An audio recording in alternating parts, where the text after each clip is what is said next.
Do you want to know what's happening around the world of sports? Look no further than The Bench with your host, Blaine Owl.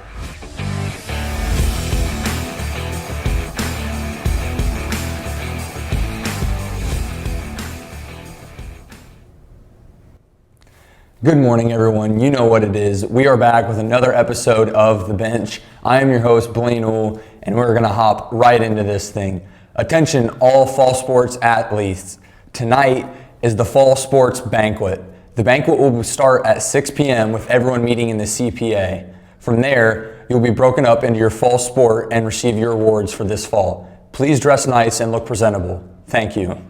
We take the action to college hoops. With the season just getting started, there has already been some serious changes in the top 10 and big-time matchups early. Not to mention a huge upset last night, as these scores are brought to you by Dip Lunkins Auto Body Shop. Got a bump, call lump. Top-ranked Kentucky took on Evansville with the upset of the season so far. Are you kidding me? I can't even not believe this. Evansville knocks off the Wildcats 67-64. Number 2 Duke took on Central Arizona, a 105-54 victory. It should be expected from Duke against an opponent like that. 8th-ranked Gonzaga took on North Dakota. The Zags would win 97-66. And Michigan beat Creighton 79-69 at home. That was on Tuesday night.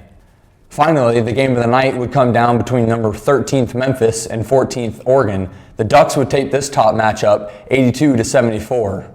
Ohio State plays Villanova tonight and opens up as a 3-point favorite. Monday Night Football. If you didn't watch the Monday night game, you missed out, because wow. It would take an overtime for Russell Wilson and the Seahawks to take down the undefeated 49ers led by Jimmy G.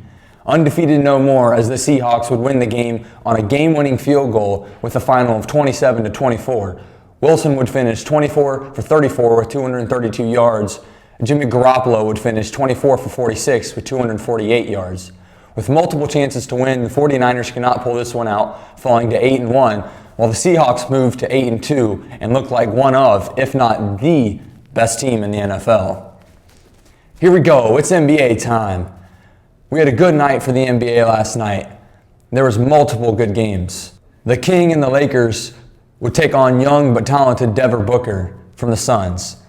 123-115, the Lakers would win, as LeBron would have 19 points and Booker would finish with 21.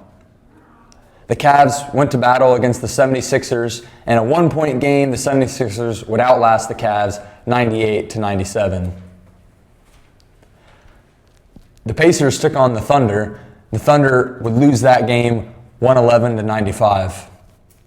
And the New York Knicks headed to the Chicago Bulls to take on the Bulls, where the Bulls would win this one 120-102. Football in the MAC. Last night, Ohio University took on Western Michigan. In a game with temps way below freezing, the Bobcats would duke it out against the Broncos. Early, the Cats struggled to get an offense going, heading into half down 10-0. But quarterback Nathan Roque would come out and get it going, scoring with 20 seconds left to force overtime. The Bearcats would only hit a field goal in overtime, and Western Michigan would drive it right in from the 25 to score a touchdown, winning that game 37-34. The Broncos moved to 7-4, and Ohio moves to 4-6. The new college playoff implications and rankings have came out. LSU moved up to number 1, Ohio State down to number 2. Clemson sits at 3. Georgia moved up to 4, and Alabama moved back to 5. Oregon sitting at 6, Utah at 7, undefeated Minnesota at 8, Penn State at 9, and one-loss Oklahoma at 10. Also to mention, the Baylor Bears sit at 13, and they're still the only undefeated team not to be put in the top 10. As we head into the monologue, we are going to begin to talk about the Astros organization and what has come out the last night and the last couple of days. In 2017, the World Series winning champion team, a pitcher, I don't have his exact name, but he has come out to say that the team was using a camera to steal catcher signs from opposing teams. They would then forward this message to the batters while they were at the plate warning them if there was to be a curveball or maybe a changeup. This just does not seem right to me. I play baseball. It's one thing to look over at the coach and maybe pick up a sign, nose to hat or ear to mouth, something like that. But to use a camera from center field, zoom all the way in on the catcher, pick up a sign, and then relay that to the batter, that's just outright cheating. I mean, how can you stop that? If the batter knows what's coming, how do you pitch around that? You can't. I really hope the Astros come forward, being truthful and, not trying to get around this by lying or, accusing that guy that he doesn't know what he's talking about, because cheating is cheating. I'm not sure what the reparations will be. They won the World Series that year. Their losses, those wins could be, turned to losses. Their championship team might be taken away from them.